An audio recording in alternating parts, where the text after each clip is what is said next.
रास बिहारी सरकार की। इस प्रकार से कन्हैया रास उत्सव के माध्यम से सभी जीव को अपनाए। जो ऋषि महर्षि कई जन्म लेकर के कठिन तपस्या करते रहे, ब्रह्म को प्राप्त न कर पाए, सब गोपी बनकर के आए। आज रास के माध्यम से सबको भगवान अपनाए। रास में सम्मिलित होने के लिए भगवान शिव भी गोपी बन करके आए। गोपी कोई 16 वर्ष की वृंदावन गोकुल की स्त्री नहीं है। गोपी तो उसको कहते हैं कि जो अपने 10 इंद्रियों के द्वारा जो कृष्ण रस का पान करे, उसी को गोपी कहते हैं। गोभी इंद्रिय कृष्ण रसम पीवति जीति गोपी, जो अपने 10 इंद्रियों के द्वारा जो कृष्ण रस का पान करे, इसको गोपी कहते हैं। श्री सुखदेव जी महाराज कहते हैं कि राजन, इस प्रकार से रास के माध्यम से ब्रह्म ने इन जीवों को आज अपनाया। और जो इस रास पंचध्यायी को श्रवण करता है, गान करता है, उसके हृदय गति रुकने से उसकी मृत्यु नहीं होती। श्री सुखदेव जी महाराज कहते हैं राजन, और भगवान कृष्ण की उम्र 11 वर्ष 52 दिन के हो गए। भगवान के मन नारद जी कहे गए हैं, भगवान के मन है, भगवान को कोई जल्दी कार्य करना होता नारद जी पहुंच जाते। नारद जी पहुंच गए कंस के यहाँ। कंस सभा में बैठा हुआ था। नारद जी को देखा, उनको प्रणाम किया, सिंहासन पर बैठाया, पूजन किया, जलपान कराया। और कंस से नारद जी ने कहा कि राजन, आप इतने भोले भाले सीधे हैं कि हम जानते ही नहीं। राजनीति तो ये कहती है कि दुश्मन के घर में क्या आज बना है वो भी पता लगा ले। वास्तविक राजनीति वही कही जाती है। और दुश्मन और तिनकाए कभी इनको छोटा नहीं मानना चाहिए। दुश्मन को और तिनका को कभी छोटा नहीं मानना चाहिए। कंस ने कहा, मतलब नारद ने कहा कि आपको पता है कि आपको मारने वाला इस पृथ्वी पर जन्म ले चुका है, और समय आने पर तुमको मार देगा करके, और तुमको पता भी है।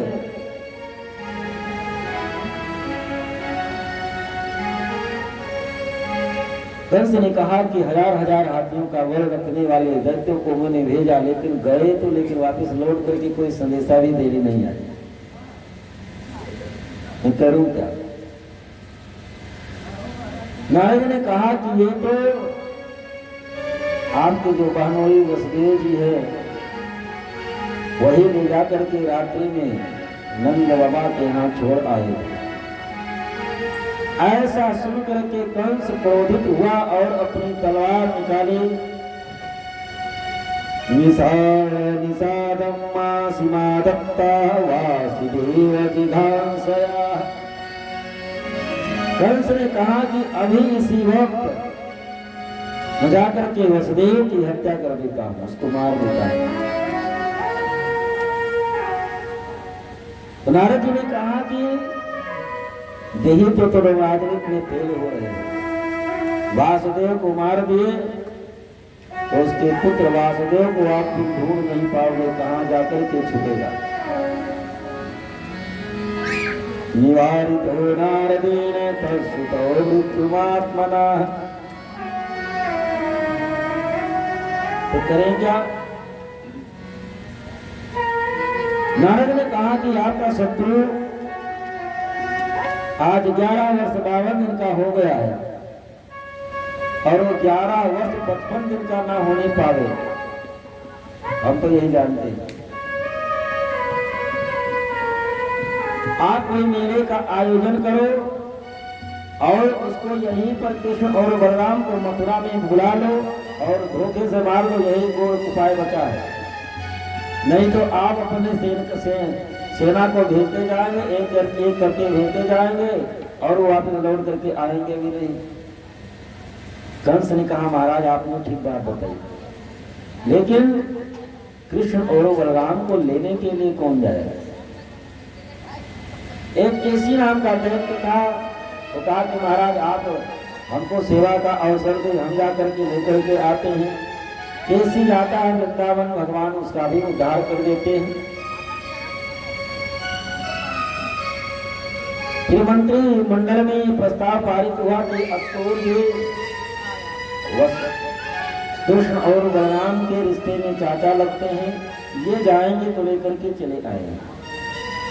रात्रि में अक्रूर जी को बुलाने के लिए अपने सेवकों को भेजा। अक्रूर जी आए और अक्रूर जी को दूर से ही आज प्रणाम करता है, सिंहासन पर बैठाता है। देखा पाणिना पाणि तटो अक्रूर उवाच। आज पहली बार कंस को नमते हुए प्रणाम करते हुए देख करके अक्रूर जी भी अचंभित हो गए कि आज ये इतना दुष्ट राजा, आज ये उन्नत हो रहा, विनय कर रहा, इसका मतलब कुछ ना कुछ धोखा जरूर करेगा हमारे साथ। क्योंकि नवन नीच के अति दुखदाय, यदि नीच प्रकृति का आदमी है, दुष्ट प्रकृति का आदमी है, वो आपसे बहुत प्रेम से बोल रहा है, आपको बहुत दंड प्रणाम कर रहा है, तो ये समझिए कि आपके ऊपर बहुत बड़ी विपत्ति आने वाली है। नवन नीच के अति दुखदाय, जिन अंकुश धन पूरब विराज। अक्रूर से कंस कहता है कि आप वृंदावन जाएं और हम मेले का आयोजन करते हैं। आप रिश्ते में कृष्ण बलराम के काका जी लगते हैं, आप वृंदावन जाएं और कृष्ण बलराम को साथ में लेकर के आए। क्योंकि अब हमको ये पूर्ण रूप से जानकारी हो गई है कि हमको मारने वाला देवकी का 8वां गर्भ वही कृष्ण ही है। तो अक्रूर जी मन में विचार करने लगे कि यदि मैं मना कर देता हूं तो ये अपनी तलवार से ही हमारे सर को धड़ से अलग कर देगा। तो नीच आदमी, दुष्ट आदमी के हाथों के मरने की अपेक्षा अब जाना ही। तो अक्रूर जी कंस से कहते हैं कि एक बात कहूं लेकिन आप नाराज न हो। क्या? अक्रूर जी कहते हैं कि राजन, मनोरथान करोत उच्चैर्जनो दैवहतानपि युज्यते हर्ष शोकाभ्याम तथा प्रज्ञान करोमि ते। महाराज, हर जीव, हर मानव ऊंची ऊंची अभिलाषाएं सब करते हैं कि हम ये कर डालेंगे, वो कर डालेंगे, लेकिन कुछ हो नहीं पाता। और महाराज, आप हजार हजार हाथियों के बल रखने वाले दैत्यों को आप वृंदावन गोकुल में भेजे। पूतना, सट्टासुर, अघासुर, बकासुर, तृणावर्त, हजारों दैत्य गए लेकिन वापस लौट करके नहीं आए। और आप अपने काल को अपने समीप बुला रहे हैं कि कहाँ तक उचित है ये आप ही जाने। मैं तो आपकी आज्ञा मान करके सुबह जाऊंगा लेने।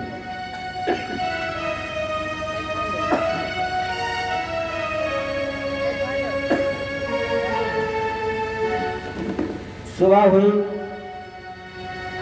रथ पर आरूढ़ हुए अक्रूर जी वृंदावन के लिए चल पड़े। 2 घंटे से ज्यादा का रास्ता नहीं मथुरा से वृंदावन का, लेकिन सुबह का रथ चला, शाम को पहुंचे अक्रूर जी। क्यों मन में विचार करते जा रहे हैं, किं मया चरितं भद्रं किं तप्तं परमं तपः। जिस ब्रह्म को प्राप्त करने के लिए ऋषि महर्षि हजारों वर्ष कठिन तपस्या करते हैं, उसका नाम ही अंतिम समय में नहीं निकल पाता। जन्म जन्म मुनि जतन कराहि, वंदे राम कहियावत नाहि। उस ब्रह्म का आज मैं अपनी इन आंखों से दर्शन करूंगा। कौन सा ऐसा हमने जीवन में पुण्य किया है, कौन सा ऐसा कृत्य मैंने किया है कि जिसके फलस्वरूप आज उस ब्रह्म का दर्शन होगा। कौन सा ऐसे मैंने कोई ऐसी तपस्या भी नहीं की। हो सकता है पूर्व जन्म में का कोई सुकृत रहा होगा, पूर्व जन्म का कोई पुण्य रहा होगा, जिसके फलस्वरूप आज उस परमात्मा का दर्शन होगा। लेकिन वो परमात्मा केवल हृदय के भाव को ही तो देखता है, नहीं केवट मीत कहे सुकुमार मानर बंधु बड़ाई। जो पशु योनि में जन्मे बंदर, उनको भी उनको बड़ाई देने के लिए, श्रेष्ठता देने के लिए उनसे मित्रता की। लेकिन मैं आज जा रहा हूं रिश्ते में, तो मैं उनका काका लगता हूं। पता नहीं नाम से बुलाएंगे या काका कहकर के बुलाएंगे। और वो तो कण में व्याप्त रहने वाले ब्रह्म हैं, उनको तो पता ही होगा कि कंस का भेजा हुआ मैं दूत हूं, उनको मारने के लिए ही मैं लेने के लिए वृंदावन आ रहा हूं। दुश्मन का दूत मान करके हो सकता है हमारे तरफ देखे भी ना, केवल मन में विचार करते रहे। रथ की भागदौड़ छोड़ दी, घोड़े कहीं पानी पी रहे हैं, कहीं घास खा रहे हैं, अपने मन से रास्ता चल रहे हैं। इसलिए 2 घंटे का रास्ता 12 घंटा में पूरा हुआ। शाम के समय पहुंचे और उस समय कृष्ण और बलराम गौ चरा करके वापस लौट करके ही आए थे।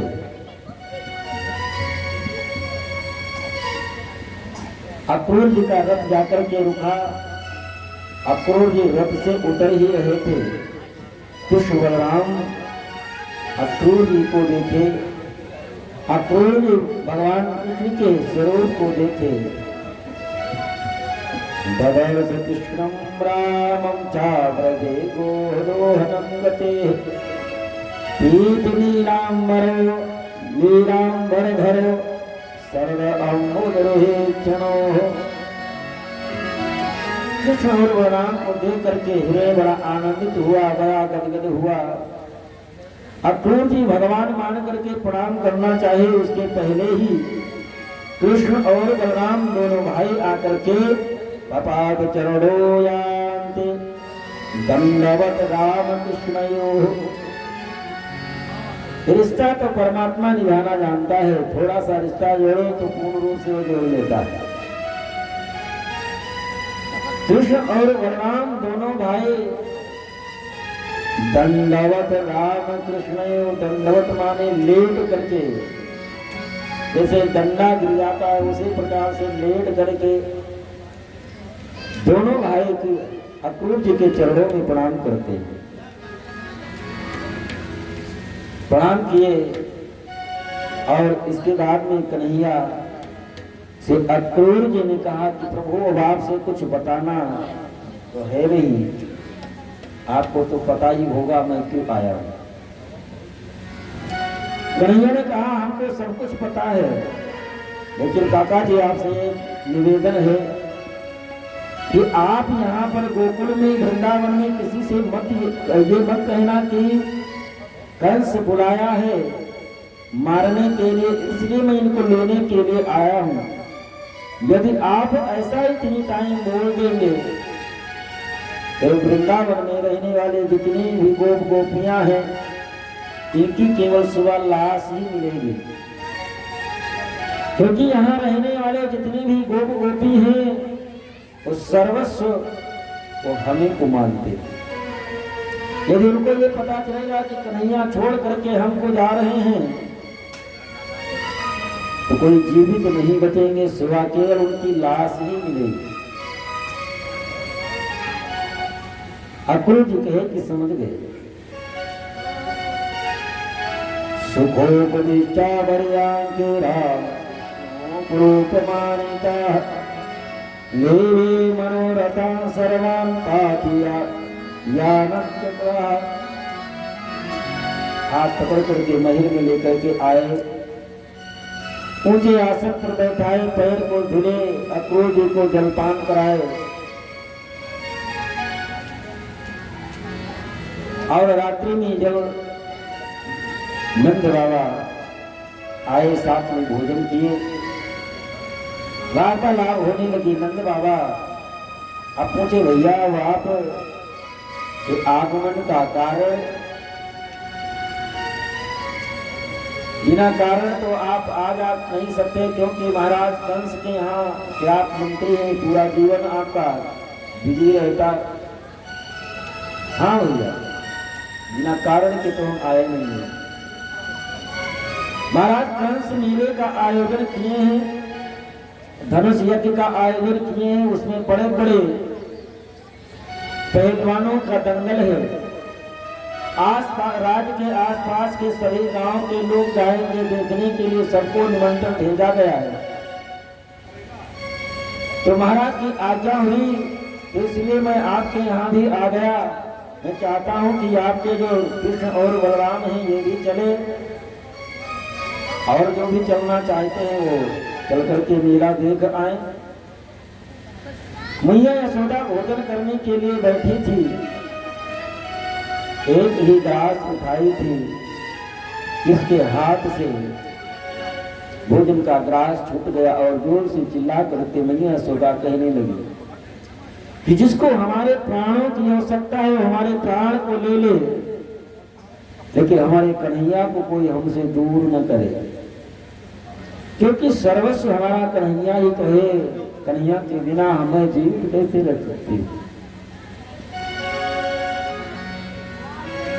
घर चराने के लिए जाता है तो सुबह से शाम तक दरवाजा ही देखती रहती हूँ, मैं अपने कन्हैया को अपने से दूर नहीं कर सकती।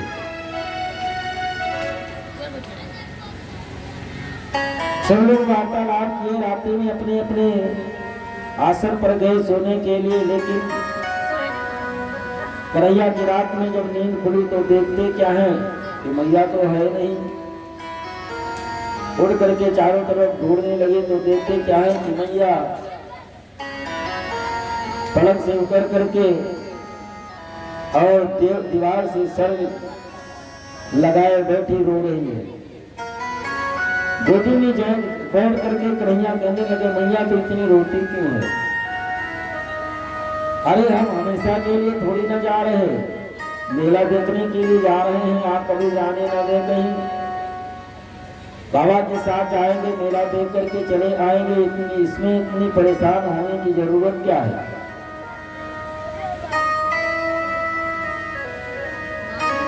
अपनी मैया यशोदा को कन्हैया समझाए। सुबह ब्रह्म मुहूर्त में जब महल का दरवाजा खुला तो लाखों की संख्या में गोप गोपियां दरवाजे पर खड़े हैं।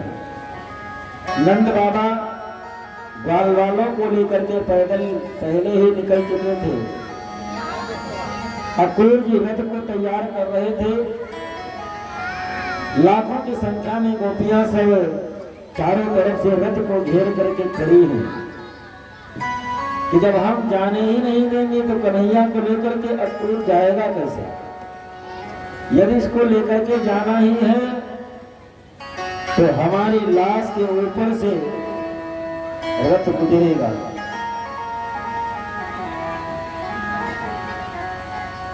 गोपियां सब ब्रह्मा को धिक्कार रही हैं। अहो विधातस्तौ न क्वचित् दया संयोज मैत्रा प्रणयेन देहिना। अरे ब्रह्मा, ए विधाता, क्या तुम्हारे हृदय में तुमको थोड़ी सी भी दया नहीं है? पहले मैत्री कराते हो और इतनी प्रगाढ़ मैत्री करा देते हो कि प्रेमी के बिना जीवन रखना मुश्किल हो, फिर बिछोड़ कर आ देते हो।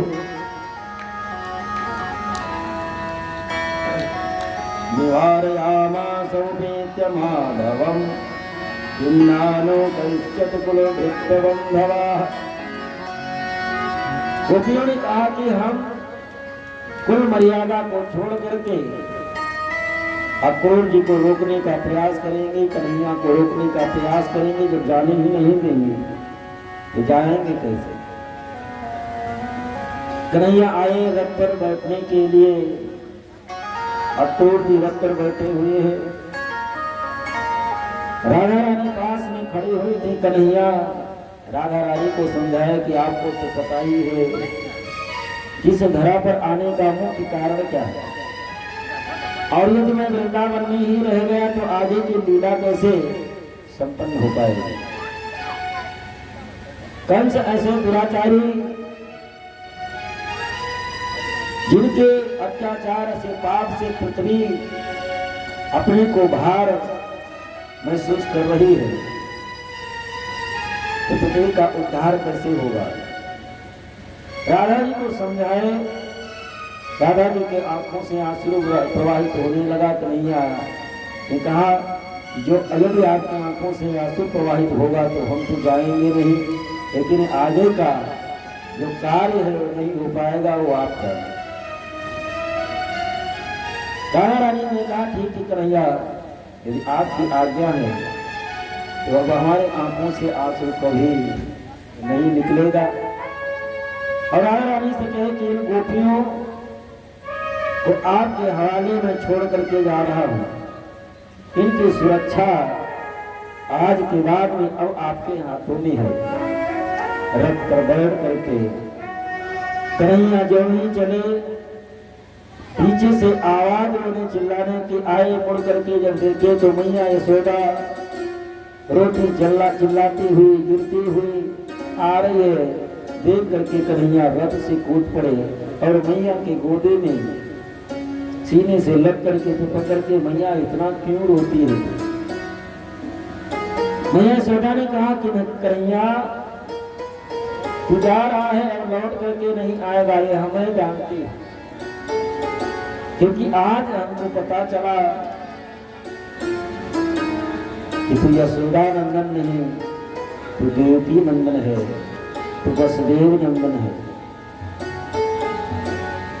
लेकिन कन्हैया मैं हाथ जोड़ करके तुमसे विनती करती हूँ कि मैं भी कितनी अभागन हूँ कि एक 2 पैसे की मिट्टी की बर्तन को तोड़ने की वजह से मैंने तुमको कोखल में बांध दिया। कन्हैया इस बात को तो भूल जाना, कभी हृदय में मत रखना।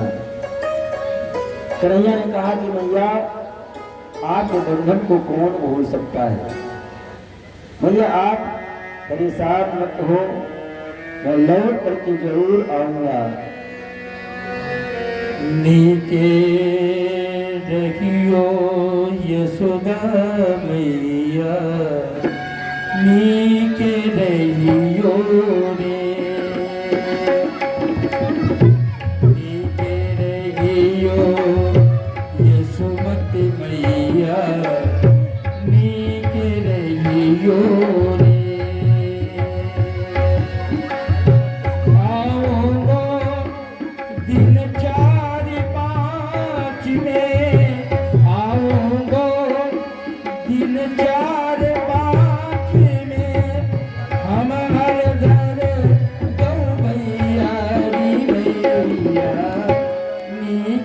रहियो रे नीके रहियो यसुमत मैया नीके रहियो रे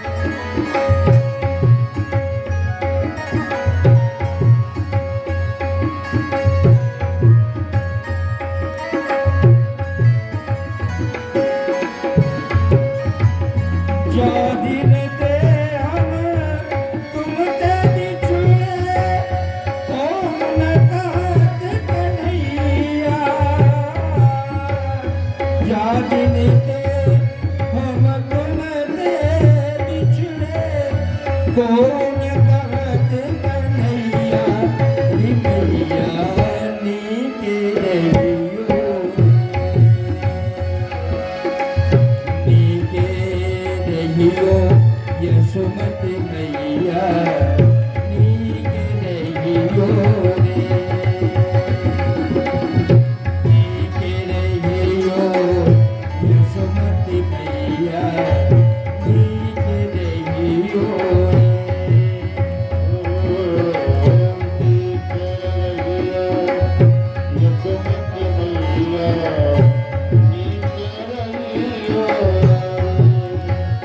कब हो प्रार्थन किया कलेवा कब हो प्रार्थन किया कलेवा साजन पीनी दैया रे मैया नीके रहियो रे नीके रहियो यसुमति मैया नीके रहियो रे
सौदा को समझाए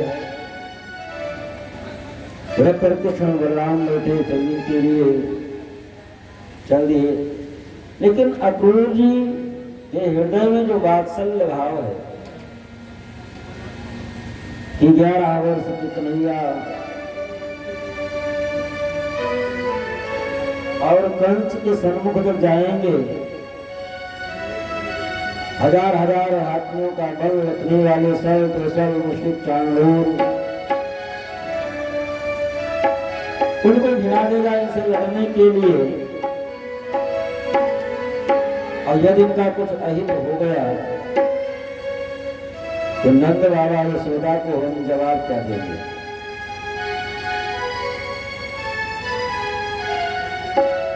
ये मन में विचार बार बार आ रहा है, देवी वसुदेव को क्या जवाब देंगे। यमुना जी के किनारे रथ पहुंचा। अक्रूर जी ने कहा कन्हैया अब आ ही गए हैं तो यमुना जी ने थोड़ा स्नान कर ले। कालिंद्यायमादत्या स्नानम विधिवादाचरत्। कन्हैया ने ठीक ही कहा कि स्नान कर लीजिए। अक्रूर जी जब स्नान करने के लिए यमुना जी में उतरे और डुबकी यमुना जी में लगाए तो देखते क्या है कि जिस कृष्ण को हम रथ में बैठाए हैं वो स्वर्ण सिंहासन पर बैठा हुआ है और उसकी स्तुति ब्रह्मा विष्णु महेश सभी देवगण सभी ऋषिगण सब स्तुति कर रहे हैं। नमस्ते वासुदेवाय सर्वभूतक्षयाय च हर्षे कृष्णमस्तुभ्यं प्रपन्नं पाहि मां प्रभो। और जब यमुना जी से ऊपर आते हैं तो वही कन्हैया रथ में बैठा है।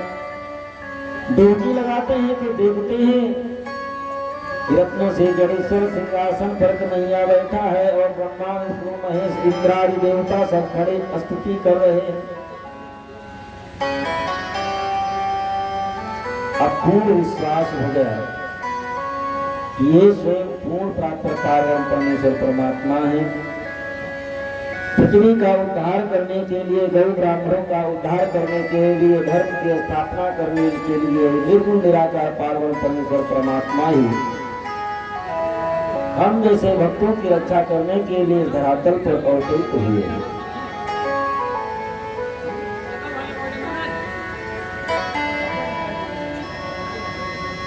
रथ पर आरूढ़ है। रथ आके मथुरा के समीप में जब पहुंचे तो कन्हैया ने कहा कि अब आप हमको नगर के बाहर ही उतार दीजिए, क्योंकि बाबा नगर के बाहर ही बगीचे में कहे थे रुकने के लिए, वही होंगे। अब हम बाबा के पास जा रहे हैं। अक्रूर जी ने कहा कि हमारी इच्छा थी कि आप हमारे चल करके महल में रहते। कन्हैया ने कहा कि मौका मिलेगा तो आएंगे, लेकिन इस समय आप हमको यहीं पर छोड़ दें। कृष्ण और बलराम रथ से उतरे। जिस बगीचे में नंद बाबा बाल बालों के साथ में रुके हुए थे, कृष्ण और बलराम दोनों लोग पहुंचे वहां पर। कन्हैया बाबा से आज्ञा लेते हैं कि हम जा रहे हैं मथुरा बाजार देखने के लिए, क्योंकि आज तक हम लोग गांव में रहे, कभी शहर देखे नहीं। तो नंद बाबा ने कहा कि ये तुम्हारा गांव नहीं है, यहाँ किसी को सारे बोल दिए तो लड़ाई हो जाएगा और तो उदंड है। तुम्हारी बोल भाषा सब गांव वाली, यहाँ किसी को उल्टा सीधा बोल दिया तो लड़ाई हो जाएगी। तो कन्हैया ने कहा कि दाऊ दादा साथ में तो है। नंद बाबा ने कहा ये भी तुम्हारे इशारे पर काम करते हैं। कन्हैया ने कहा बाबा सीधे जाएंगे सीधे आएंगे, कोई उदंडता नहीं करेंगे, आप हम पर विश्वास रखिए। नंद बाबा ने कहा ठीक है जाओ। कन्हैया ग्वाल वालों को साथ में लिए और मथुरा में जब प्रवेश करते हैं, मथुरा वासियों को पहले ही पता था कि अक्रूर जी गए हैं कृष्ण बलराम को लेने के लिए, लेकर के आएंगे। तो संपूर्ण मथुरावासी कृष्ण का स्वागत करने के लिए सब अपने अपने जो नई युवतियां हैं सब अपने अपने खिड़की पर खड़ी हैं पुष्प लेकर के। बाहर जाकर के स्वागत नहीं कर सकती, क्योंकि कंस से डर है, उसको पता चलेगा तो मरवा देगा। तो अपने घर में रह करके और खिड़कियों से तो पुष्पों की वर्षा कर ही सकती हो। मनस्य प्रमदा बाल के सभी नवयुवतियां अपने अपने खिड़की से सुमन का वर्षण कर रही हैं। और जब ये सबको पता चला कि कृष्ण और बलराम मथुरा आ गए हैं तो धाई धाम काम सब त्यागी मनमुरांकने दिलो तजलाल धाई धाम काम सब त्यागी मनमुरांकने दिलो तजलाल मनमुरांकने दिलो तजलाल। और बलराम जाल वालों के साथ में मथुरा में प्रवेश करते हैं और जिनके ऊपर भी एक बार इनकी निगाह जाती है, नजरों से नजर मिलती है, कन्हैया का ही हो जाता है। जिधर भी इनकी नजर गई वो इनका होकर के ही रह गया। नैनों की कटारी वारी वारी छुई मुई छतिया से उतरे गई, जादू भरी तेरी आँख जिधर गई, जादू भरी तेरी आँख जिधर गई।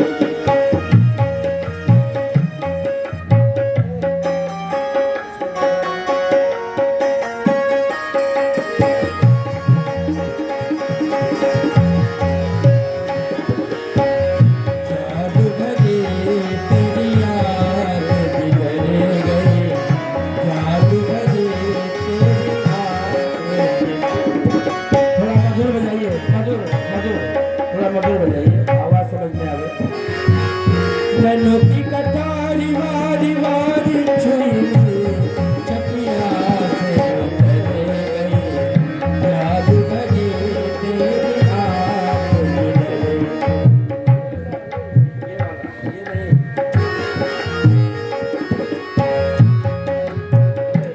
बोल रहे हो।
नैनों की कटारी वारी वारी छुई मुई छतिया से उतरे गई, जादू भरी तेरी आँख जिधर गई, जादू भरी तेरी आँख जिधर गई, जादू भरी तेरी आँख जिधर गई।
नैनों की कटारी बारी बारी पल पल मारी, नैनों की कटारी बारी बारी पल पल मारी, जादू की पिटारी दिखे छुई करे गई, जादू की पिटारी दिखे छुई करे गई, जादू भरी तेरी आंख ढल गई, जादू भरी तेरी आंख ढल गई, नैनों की कटारी बारी बारी छुई छतिया ढल गई, जादू भरी तेरी आंख ढल गई, जादू भरी तेरी आंख ढल गई।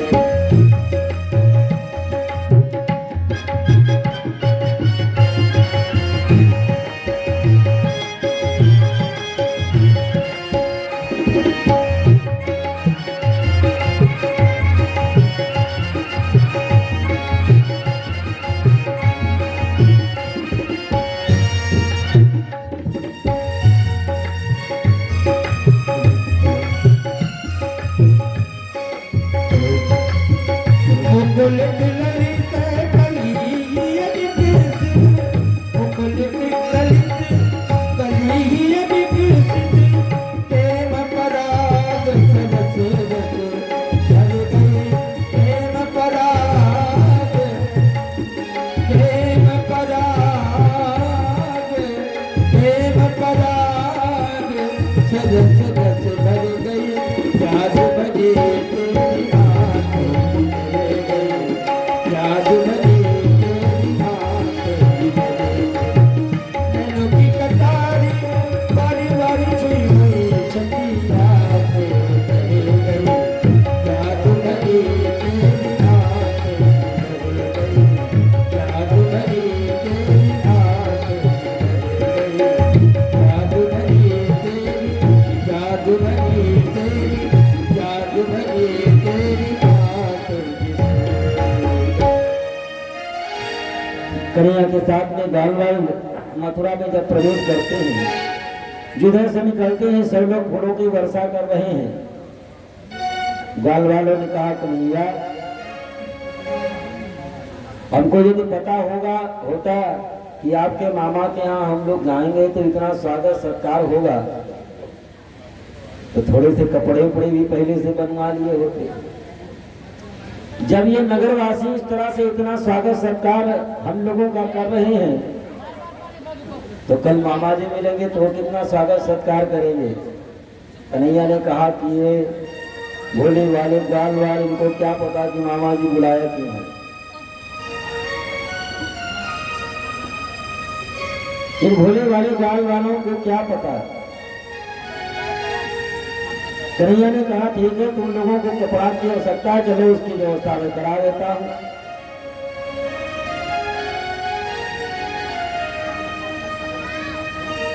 धोबी घाट पर गए कन्हैया,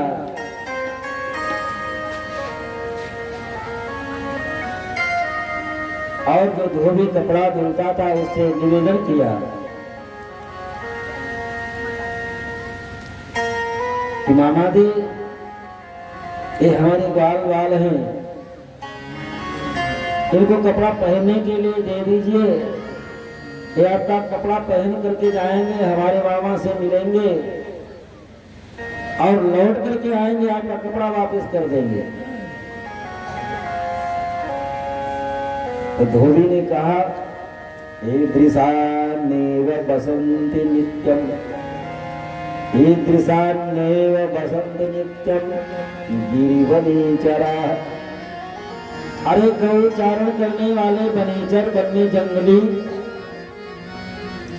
जंगल में रहने वाले, बेघर की रोटी नमक खाने वाले राजसी पोशाक पहनोगे।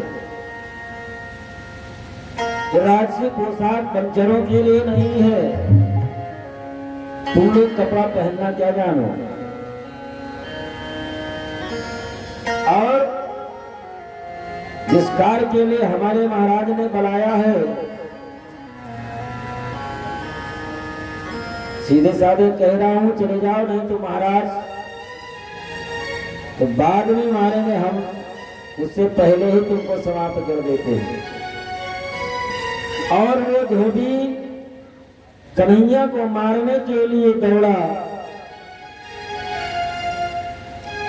एक छोटा सा ग्वाल 8-9 साल का कन्हैया की उंगली को पकड़ करके चल रहा था।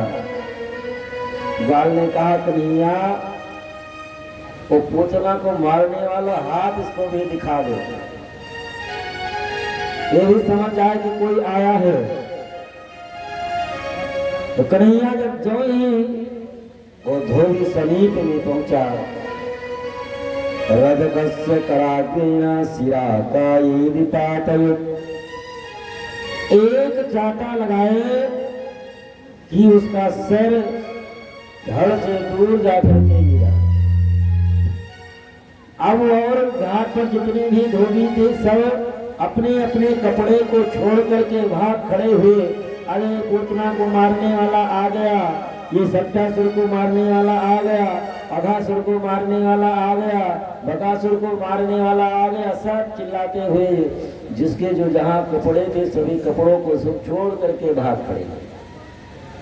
कन्हैया ने कहा कि अब जिसको जो कपड़ा अच्छा लगे, जिसको जो कपड़ा आ जाए सब पहन लो। जब कन्हैया की उम्र 11 वर्ष 53 दिन का है तो उनके साथी कहीं कितने उम्र के रहे होंगे? वो भी 11, 12, 15, 8 ऐसे सब रहे होंगे छोटे। और महाराज कंस का शरीर हाथी जैसा, उनका कपड़ा कितना बड़ा बड़ा रहा होगा। अरे छोटे छोटे ग्वाल बाल और बड़े बड़े राजसी पोशाक सब पहन लिए। अब बिना झाड़ू के ये रोड को बहाते चल रहे। कन्हैया ने कहा अब ठीक है। ग्वाल वाले ने कहा कन्हैया ये कपड़े तो सब लग रहे हैं कि मांग करके लाए हैं, तो मंगनी तो है ही है, इसमें कहना क्या है। लेकिन चलो ठीक है, अभी कोई चेला मिलेगा सही करवा देंगे। तो एक दर्जी का घर मिला, बाहर तो आ नहीं सकता, अपने खिड़की से ही कन्हैया को बुलाया। तस्या प्रसन्नो भगवान, खिड़की से बुलाया अंदर। हमारे लायक कोई सेवा है, हमारे ग्वाल वालों को सबका कपड़ा काट करके सबका कपड़ा इनके लायक बना दीजिए। दर्जी ने कैंची से काट करके सभी ग्वाल वालकों के योग्य कपड़ा बना करके सबको पहना दिया। कन्हैया ने कहा कि जो तुम मांगना चाहते हो मांग लो, क्योंकि आप हमारे साथियों को, हमारे ग्वाल वालों को आपने अंगवस्त्र प्रदान किया है, तो जो तुम मांगना चाहते हो मांग लो। तो दर्जी ने कहा कि आपसे मांगना क्या है प्रभु? तस्य प्रसन्ना भगवान प्रदत्ता स्वरूपमात्मनः श्रियं च परमात्मा को बल ऐश्वर्य अस्मिन्। भगवान दर्जी को वरदान दे आगे बढ़े। अब ग्वाल वालों से कन्हैया ने कहा अब तो ठीक है भैया, कपड़ा उपड़ा ठीक ठाक तो सबका हो ही गया। ग्वाल वालों ने कहा कपड़ा तो हो गया, लेकिन अब इस कपड़े के ऊपर राजसी पोशाक है, इसमें माला होती तो आनंद आ जाता। कन्हैया ने कहा ठीक है चलो चलते हैं, हो सकता है कोई चूड़ा चपाटे मिल जाए, माला भी मिल जाए। तो उसी मथुरा में सुदामा नाम का माली रहता था। भगवान कृष्ण के 3 सुदामा मित्र थे। भगवान कृष्ण के सुदामा नाम से 3 मित्र थे। एक तो मथुरा में, एक वृंदावन में रहता था, और एक जब द्वारिका जाएंगे तो वहां मिले। सुदामा माली भी भगवान को बुलाया, बढ़िया सुंदर सुंदर माला बना करके तथा सुदामनो भवनम माला कारस्तुकमतु ततो निश्वासा समुत्थाय नमाम शीर्षा होती। बढ़िया सुंदर सुंदर माला बना करके कृष्ण बलराम को भी पहनाई, सभी ग्वाल वालों को भी पहनाई। और इतना सुंदर माला बनाया, सबको पहनाया, भगवान बहुत प्रसन्न हुए। अब ग्वाल वालों को साथ में लेकर के चले कन्हैया। ग्वाल वालों ने कहा, कन्हैया ने कहा अब तो भैया ठीक ठाक है, अभी भी कोई जरूरत है ग्वाल वालों ने कहा कि अब कपड़े भी हो गए, माला भी हो गई, और अब चंदन माथे पर बढ़िया सुंदर लग जाए तो फिर आनंद आ जाए, मामा से मिलने लायक हम लोग हो जाए। ठीक है, देखते हैं कोई मिल जाए चंदन लगाने वाला भी। आगे जब बढ़े तो एक नवयुवती जिसका शरीर 3 जगह से टेढ़ा था, जिसको मथुरावासी कोई भी किसी को भी सुबह सुबह मिल जाए तो उसको 1000 गाली देते थे कि आज ये मिल गई सुबह सुबह तो आज पूरा दिन खराब गया। इतनी क्रूर थी। और वो कटोरा में लेकर के चंदन घिस करके महाराज कंस को देने के लिए जा रही थी। भगवान उसको देखे दूर से आवाज लगाई, अरे सुंदरी सुनती हो? और चित्रा क्या समझे कि हमको बुला रहे हैं, कोई सुंदरी को तो बुला रहे होंगे। हमको तो देख करके मथुरावासी गाली देते हैं, मैं कैसे सुंदरी हो सकती हूँ। फिर भगवान ने आवाज लगाई, रुक गई। कन्हैया ने कहा कि हम तुम्ही को बुला रहे हैं। गिरफ्तार रुकी, आपका परिचय? कातम्बरोर्विदुद्यानुलेखनं कस्यांगने वा कथयस्व साधुना।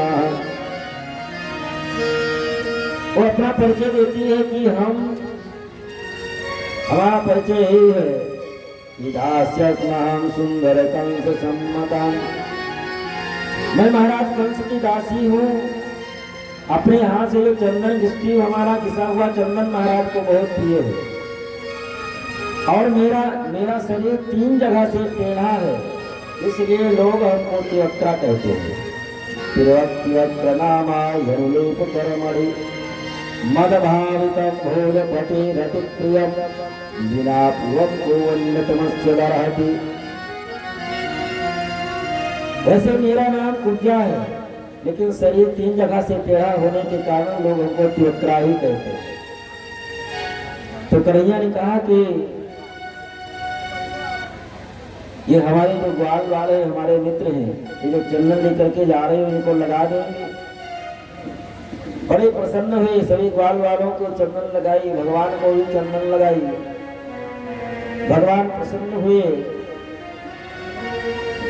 भगवान ने कहा कि देवी तुमने हमको चंदन लगाई है, हमारे मित्रों को चंदन लगाई है, और जो चंदन हमको प्रदान करता है उसको तो सुंदर बना ही हम देते। प्रसन्नो भगवान पूजा तृप्ता सुखियान्ना ऋग्वे करतो मनश्चक्रे दर्शयाम दर्शनी फलम। भगवान किए क्या? तिवक्रा को पास में बुलाए, उसके पैर के अंगूठे पर अपना पैर का अंगूठा रखे और अपनी 2 अंगुली उसके टोड़ी पर लगाए और ऊपर कर दिए, सीधी हो गई। मालूम पड़ता है साक्षात स्वयं लक्ष्मी जी इस धरातल पर उतर आई हो। उसके समान फिर सुंदर उस मथुरा में कोई नहीं रह गया। जब वो सुंदर हो गई तो कन्हैया का हाथ पकड़ ली, अब आप हमको सुंदरता प्रदान करके कहाँ जा रहे हैं, चलिए ना आप हमारे घर। कन्हैया ने कहा कि बड़े भैया साथ में हैं, तुमको शर्म नहीं आती, कभी आएंगे जरूर।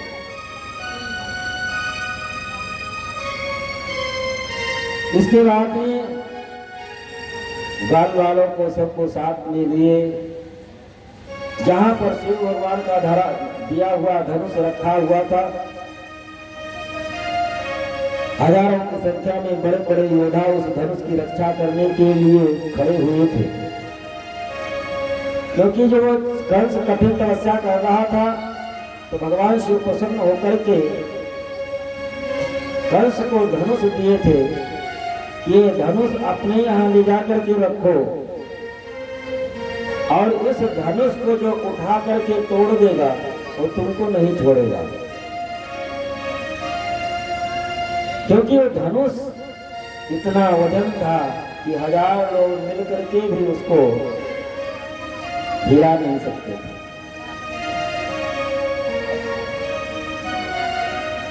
कृष्ण और बलराम ग्वाल वालों के साथ में कंस के महल के समीप में पहुंचे। हजारों की संख्या में सेना लगी हुई थी धनुष की रक्षा करने के लिए, लेकिन खेल ही खेल में धनुष के समीप में कन्हैया पहुंचे और देखते ही देखते करेणवामी सलीमद्भुतम सज्जंततेकालीसेन पश्यताम निरांगदृश्या प्रवांजमद्यते यद्धूतदल्लम मदकारिरुक्रमाः।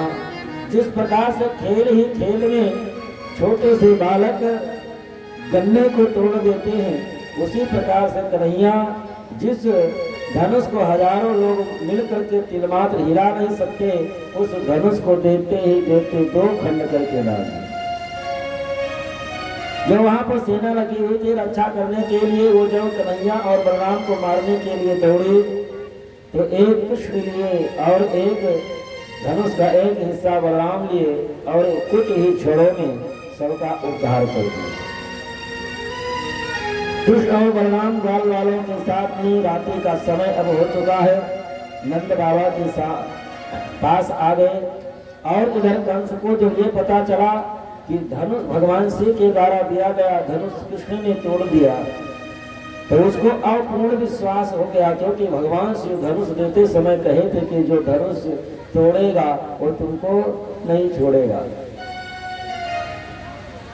पूरी रात उसको नींद नहीं आई और भगवान में इतना तन्मय हो गया, कोई भी काली वस्तु उसको दिखाई पड़ते कृष्ण आ गया। दाल में जीरा दिखाई पड़ा, कृष्ण आ गया।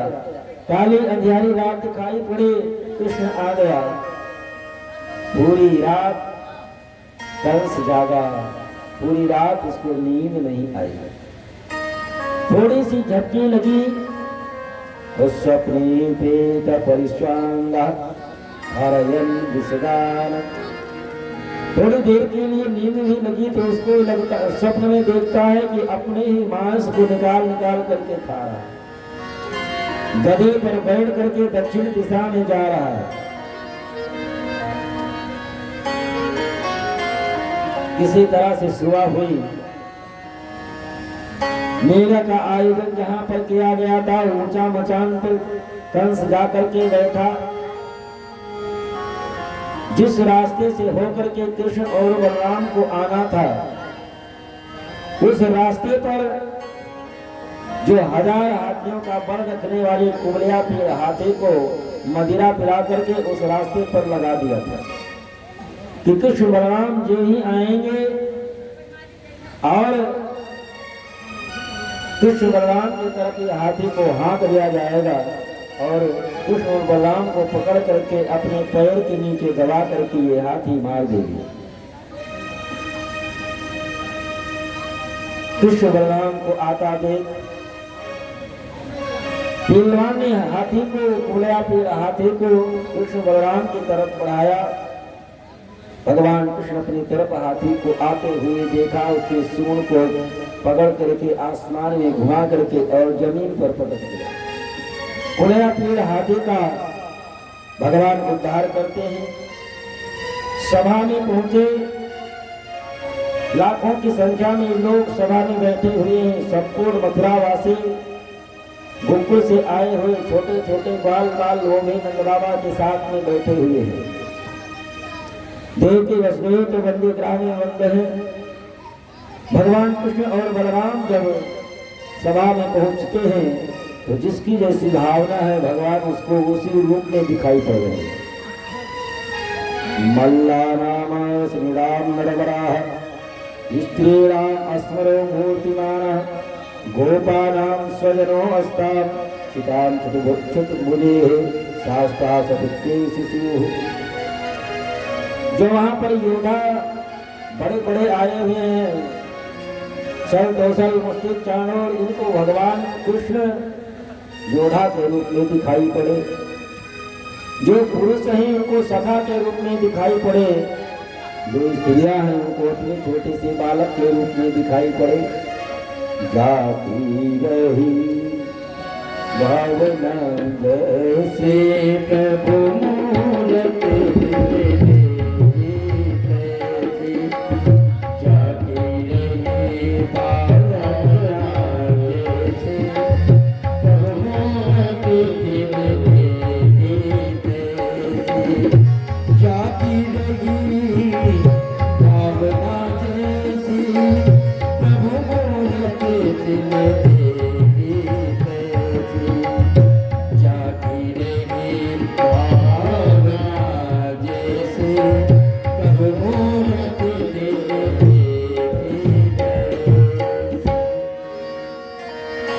एक भगवान है, लेकिन लाखों लोगों की संख्या है जिसकी जैसी भावना भगवान उसको उसी रूप में दिखाई पड़ेगा। सभा में जब पहुंचते हैं तो चाणूर भगवान को ललकारता है अखाड़े में, हे नंद सुनो हे राम भवंतो वीर सम्मतो।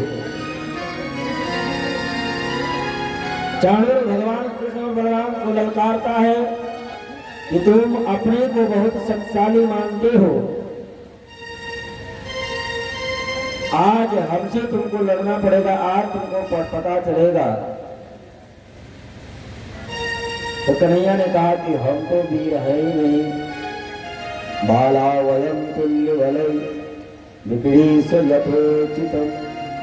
मामा जी आपका तो शरीर हाथी जैसा, बाण जैसा आपका शरीर, हम तो छोटे से बालक 11 वर्ष के, हम आपसे क्या लड़ सकते। चाणूर ने कहा कि तुम देखने में छोटे लगते हो, लेकिन हमको पता है कि ना बालो ना किशोरस्तम,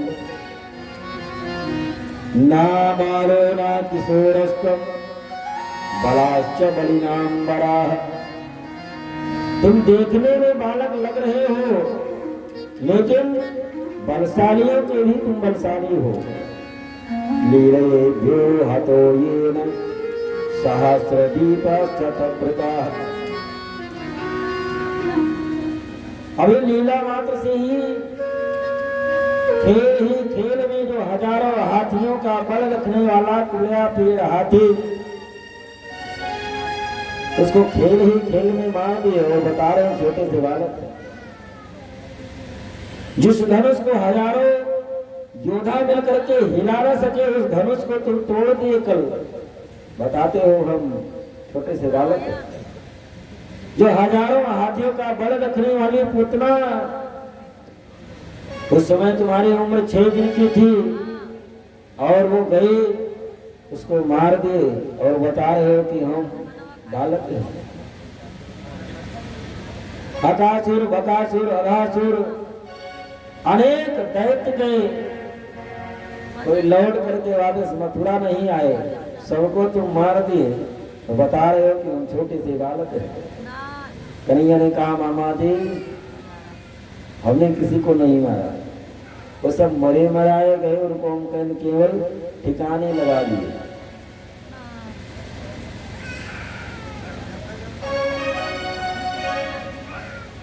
चाणूर कृष्ण को ललकारता है लड़ने के लिए। कुछ देर तक चाणूर और मुष्टिक से कृष्ण बलराम खेल में लड़ते रहे और एक चाटा चाणूर को कन्हैया ने लगाई, मुष्टिक को बलराम जी ने एक मुक्का लगाया। इन दोनों का उद्धार करते हैं। सब आया, उसका भी उद्धार किए। सब मुष्टिक चाणूर जब मारे गए तो जो सैनिक लगे हुए थे वो समझ गए ये साधारण कोई बालक नहीं है, हम गए इनसे लड़ने के लिए, तो कुछ छोड़ोगे हमको भी समाप्त कर दो। तो फिर कृष्ण और बलराम के संग में कोई नहीं आया। कन्हैया देखते ही देखते सीधे जहां पर कंस बैठा हुआ था ऊंचे सिंहासन पर एक छलांग लगाई और भगवान कृष्ण कंस के पास में पहुंच गए और कंस के बाल को हाथ में पकड़ करके कंस से भगवान कहते हैं कि हम भगवान हैं, हमारा दर्शन करो, हम तुम्हारा उद्धार करेंगे।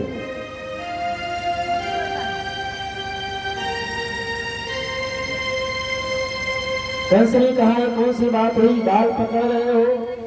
कन्हैया ने कहा कि बाल पकड़ने से क्या लग रही है, दर्द हो रहा है क्या?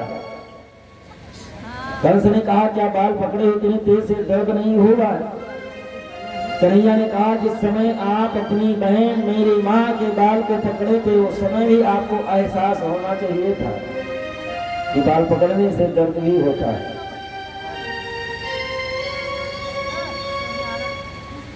कन्हैया ने कहा कि हम भगवान हैं, हमारी तरफ देखो, हम तुम्हारा उद्धार करेंगे। जन्म जन्म मुनि जतन कराही, अंत राम कही आवत नाही। तुम्हारा ये सौभाग्य है कि तुम मेरी माँ से रिश्ता जोड़े हो, हमसे रिश्ता जोड़े हमारे मामा लगते हो। जो सौभाग्य हजारों वर्ष कठिन तपस्या करने के बाद में ऋषि मुनियों को प्राप्त नहीं होता, वो सौभाग्य तुमको आज प्राप्त है केवल एक छोटा सा हमसे रिश्ता जोड़ने के कारण। एक छोटा सा रिश्ता जोड़ने के कारण वो सौभाग्य प्राप्त है, नहीं तो हजारों हजारों वर्ष कठिन तपस्या करने के बाद में ऋषि मुनियों के मुख से अंतिम समय में मेरा नाम नहीं निकल पाता। हम तुम्हारे सामने हैं, तुमसे वार्तालाप करें, मेरी वाणी भी तुम्हारे कानों के द्वारा हृदय में जा रही है, आंखों से दर्शन कर रहे हो। और देखते ही देखते राधे शेषु चलत किरीटम निपात रंग परितुल्य मुंचता तस्यो परिष्टात् शैलीर्जनाभा पपात विश्वस्य आत्मतंत्रम। देखते ही देखते भगवान कंस का उद्धार करते हैं। कंस के शरीर से प्राणों की ज्योति निकले और आकाश मंडल में भ्रमण करती हुई आई और भगवान कृष्ण के चरणों में समाहित हो गई, जिसको सायुज्य मुक्ति कहते हैं। कंस का भगवान उद्धार किए। उद्धार करने के बाद में भगवान सबसे पहले गए अपने माता पिता देवकी और वसुदेव को बंदी गृह से मुक्त कराए। देवकी वसुदेवश्च विद्याय जगदीश्वरो, माता पिता के चरणों में प्रणाम करते हैं और अपने बड़ों को प्रणाम करना भी चाहिए। अपने से बड़ों को प्रणाम यदि आप करें तो आशीर्वाद मुख से बोल करके दे या ना दे, लेकिन चार चीजें अपने आप प्राप्त हो जाती हैं। अभिवादनशीलस्य नित्यं वृद्धोपसेविनाः चत्वारि तेषां वर्धन्ते आयु विद्या यशो बलम। लेकिन प्रणाम करने का तरीका क्या है? दूर से पाँव लागे करने से पाँव लागे नहीं होता, कह देने से प्रणाम नहीं होता। प्रणाम करने का तरीका ये है कि आप प्रणाम करें, आपकी ये 5 उंगलियां चरण के 5 अंगुलियों को स्पर्श करें, तब प्रणाम माना जाता है। जोर से बोल देने से नहीं। अपने माता पिता प्रणाम के बंधन से मुक्त कराए, नाना को भी बंदी ग्रास से मुक्त कराए, नाना को राज गद्दे पर बैठाए। और आप सभी जो मथुरावासी हैं, अब उनको पूर्ण विश्वास हो गया कि कंस के अत्याचार दुराचार से अब हम लोगों को मुक्ति मिल गई, क्योंकि अब हमारे कन्हैया, हमारे कृष्ण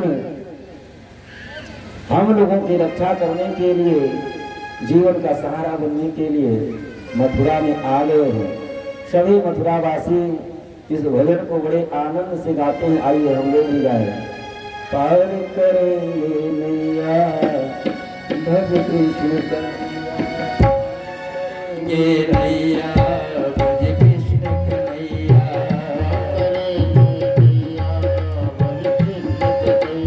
कृष्ण कन्हैया गौर कन्हैया, कृष्ण कन्हैया गौर कन्हैया, कृष्ण कन्हैया गौर कन्हैया, पार करेंगे नैया भज कृष्ण कन्हैया, पार करेंगे नैया भज कृष्ण कन्हैया।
करेंगे नैया हरे कृष्ण कन्हैया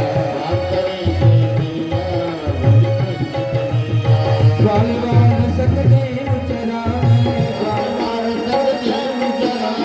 लोक लोक नदी माखन खावे माखन चोरी कन्हैया हरे कृष्ण कन्हैया पार करेंगे नैया हरे कृष्ण कन्हैया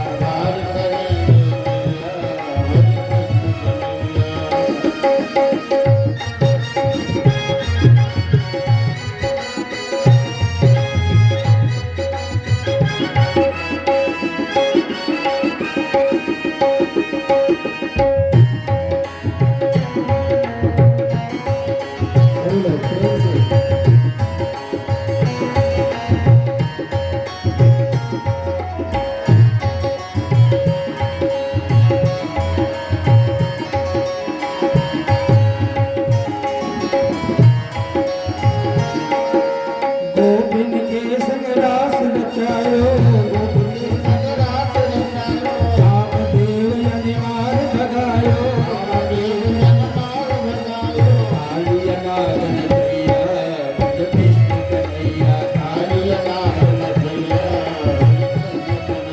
कृष्ण कन्हैया दाऊद के भैया कृष्ण कन्हैया दाऊद के भैया तेरी पार करेंगे नैया पार करेंगे नैया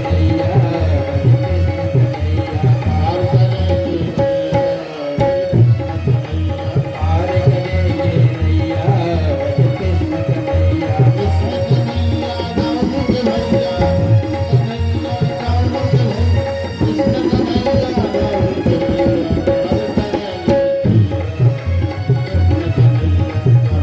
वाह क्या बात है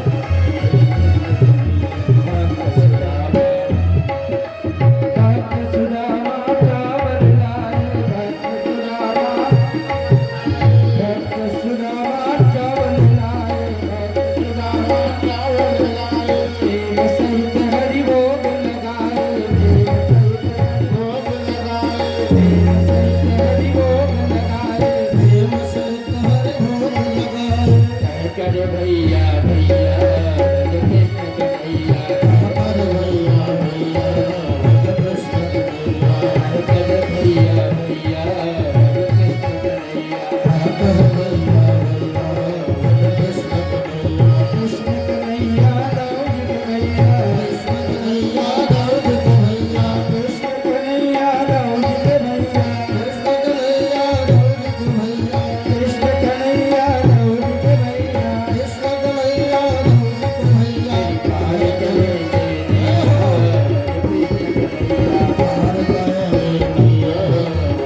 पार करेंगे नैया पार करेंगे नैया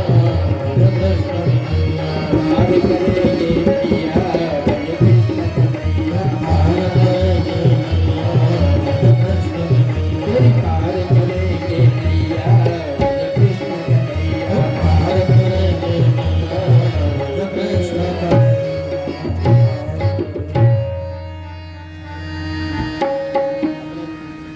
अपने माता पिता को बंदी ग्रास से कन्हैया मुक्त कराए, नाना उग्रसेन का राज तिलक करवाए और नंद बाबा ग्वाल वालों से कन्हैया ने कहा कि अब आप लोग वापस वृंदावन जाएं, क्योंकि अब आगे का कार्य अब संपन्न करा करके ही बढ़ाएंगे, क्योंकि कंस हमारे द्वारा मारा गया है। इसको जो मानने जाने वाले हैं लोग अब मथुरा पर आक्रमण करेंगे, मथुरा वासियों का रक्षा करना हमारा कर्तव्य बनता है। बहुत मनाने के बाद में किसी भी तरह से नंद बाबा ग्वाल वालों को साथ में लिए वृंदावन वापिस लौट करके आए और इधर कृष्ण बलराम का मुंडन संस्कार यज्ञोपवीत संस्कार हुआ और गुरु गर्गाचार्य के महाराज के यहाँ जाकर के कुछ ही दिनों में संपूर्ण विद्या का अध्ययन करके वापस मथुरा में आ गए। और इधर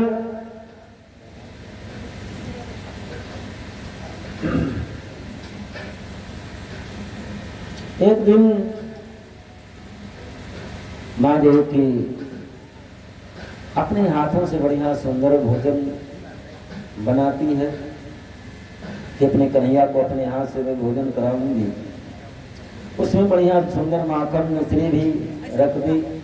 थाल लगा करके कन्हैया के सामने जब ही मैया देवकी गई, मक्खन को देख करके कन्हैया जोर से चिल्ला करके रो पड़े। और देवकी समझ ना पाई कि किस कारण से ये रो रहे हैं, कौन सा ऐसा कारण है ये रोने लगे। समझ नहीं पाई। लालन पोषण भी हमारे द्वारा नहीं, इसके स्वभाव के बारे में वही नहीं जानती। वसुदेव के पास में दौड़े दौड़े गई, घबराई हुई। वसुदेव जी ने पूछा क्या हुआ। देवकी मैया ने कहा कि आज अपने कन्हैया के लिए स्वयं अपने हाथों से मैं भोजन बनाई थी, लेकर के गई और भोजन की थाल में मक्खन रखा हुआ था। देख करके भबक करके जोर से चिल्ला करके रो पड़ा। तो वसुदेव जी ने कहा कि उसके स्वभाव के बारे में मैं भी नहीं जानता, उसके स्वभाव के बारे में तो नंद बाबा ही जानते हैं, जिसके उंगली को पकड़ करके इसने चलना सीखा है, जिसके हाथों से खाना सीखा है, इसके स्वभाव के बारे में तो यशोदा नहीं जानती होगी। मैं भी क्या कर सकता हूँ, लेकिन इसके एक मित्र हैं, हो सकता है उधो को महाराज वसुदेव बुला करके ले लाए। उधो को बताए कि आप ज्ञानी हैं, श्री राम प्रवरो मंत्री, आप हमारे मंत्री हैं। कृष्ण सदैता सखा, आप कृष्ण के अंतरंग सखा है। शिष्यो बृहस्पति साक्षात बुद्धो बुद्धि सत्तमा, आप गुरु बृहस्पति के परम शिष्य हैं, ज्ञानियों में अग्रण्य हैं। और कन्हैया आज इस तरह से रो रहा है, उसको आप ही समझा सकते, आप ही ज्ञान दे सकते हैं। उधर आए कन्हैया को समझाने के लिए। कन्हैया आपका इस तरह से रोना हम लोगों को अच्छा नहीं लगता। क्या मथुरा में आपको कौन सी बात की कमी महसूस होती है, किस बात का कष्ट है? हम लोगों की सेवा से क्या असंतुष्ट हैं आप? जो भी समस्या है आप हमसे बताएं। कन्हैया ने कहा यहाँ हमको कोई समस्या नहीं है, हमको कोई दिक्कत नहीं है, लेकिन जब भी मैया यशोदा की याद आती है, मैंने उनको कहा था मैं परसों आऊंगा, वर्षों बीत गए, मैं कितना निष्ठुर हूं। जो गैया मैया में बंसी बजाता था, हजारों की संख्या में गैया आकर के बंसी की धुन को सुनती थी, बजाना बंद कर देता था और टेढ़ी निगाह से देखती, कन्हैया आओ बजाओ ना। उधर हमारे बिना वृंदावन के पशु पक्षी भी अन्न जल का परित्याग कर दिए होंगे। एक बाल बाल गोपियां, माँ यशोदा, नंद बाबा हमारे बिना सब अन्न का जल का सब परित्याग कर दिए होंगे, कैसे जीवित होंगे। उन्होंने कहा फिर इतना उनको याद क्यों करते हो, क्यों तड़पते हो, या जा भी नहीं सकते? कन्हैया ने कहा वो याद करना बंद कर दे, मैं भी याद नहीं करूंगा। मैं कितना निष्ठुर हूं, एक बार जाकर के उनसे मैं मिल भी नहीं सकता। मैया जादुन तुमसे बिछोड़े, काहू न कहो कन्हैया। मैं जब से वृंदावन छोड़ करके आया हूँ तो प्यार से सब कन्हैया हमको कहा करते थे, मैया यशोदा हमको कन्हैया कहा करती थी। रात न खायो माखन रोटी, सुबह जब उठती थी मैया यशोदा सबसे पहले हमारे लिए ताजा मक्खन निकालती थी, ताजा रोटी निकाल बनाती थी। हमको मक्खन और रोटी खिलाने के बाद में फिर अपने काम में लगती थी। जब से मैं यहाँ आया हूँ रात न खायो माखन रे,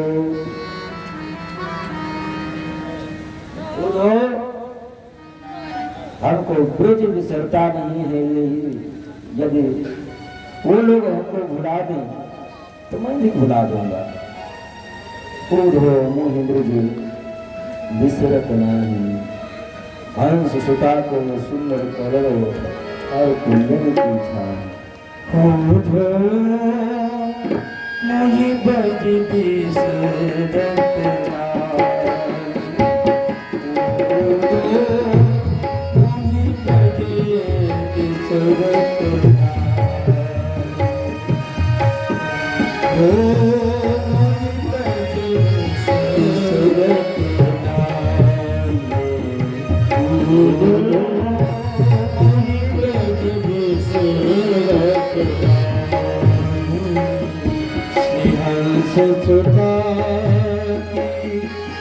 सुंदर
उधो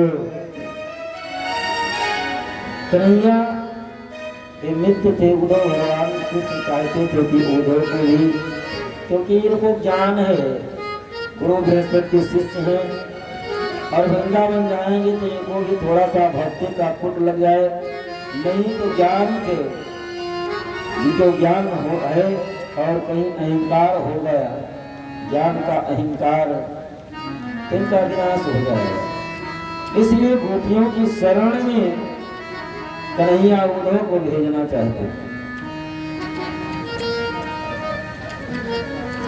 उद्धव जो कह करके आए थे मथुरा से वृंदावन में कि सुबह हम जा रहे हैं, शाम तक वापस लौट करके आ जाएंगे, वो वर्षों बीत गया, उनको पता ही नहीं कि हम किस कार्य के